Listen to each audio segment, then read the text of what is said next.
Internet को ज़्यादा सुरक्षित बनाने, ओपन बनाने के लिए डिजिटल नागरिकों को अलग अलग साइबर अपराध से बचाने के लिए मंत्रालय, आईटी मंत्रालय अब दो महत्वपूर्ण विधेयक पर काम कर रहा है। स्टेक होल्डर्स के साथ कंसल्टेशंस भी हुए हैं। मेरे साथ आईटी राज्य मंत्री राजीव चंद्रशेखर हैं। एक बहुत ही महत्वपूर्ण पहल आपने शुरू की है आईटी कानून को बदलने की। क्यों ज़रूरत पड़ी इसको बदलने की और आगे क्या मंशा है?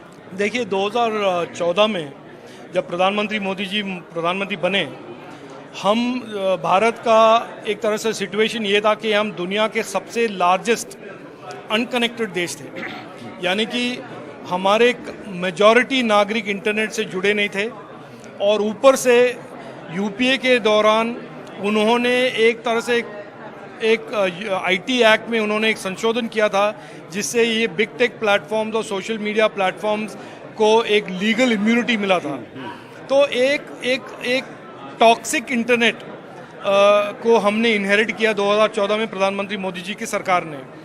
उसको उन्होंने सिस्टमैटिकली, एक तो 85 करोड़ लोग आज इंटरनेट से जुड़ गए हैं और हम भारत बन गए हैं one of the world's largest connected देश।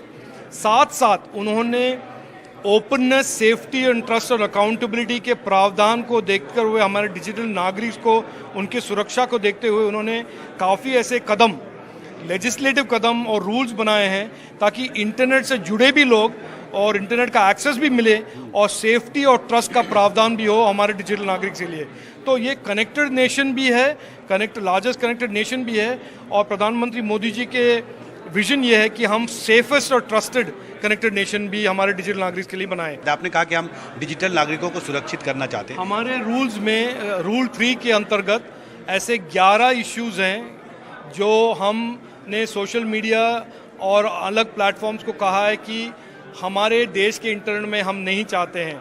जैसे CSAM यानी कि child sexual abuse material, religious insight material, patent violation material, miss information, ऐसे 11 इश्यूज हैं जो हम कहते हैं कि हमारे देश के इंटरनेट में हमारे डिजिटल नागरिक के सेफ्टी और ट्रस्ट के लिए हम यहाँ पे नहीं चाहते हैं। और ये प्लेटफॉर्म्स का जिम्मेदारी है कि हमारे इंटरनेट को और उनके प्लेटफॉर्म्स को वो सेफ और ट्रस्टेड रखें। और डिजिटल इंडिया बिल में भी इसका प्रावधान होगा। जरूर।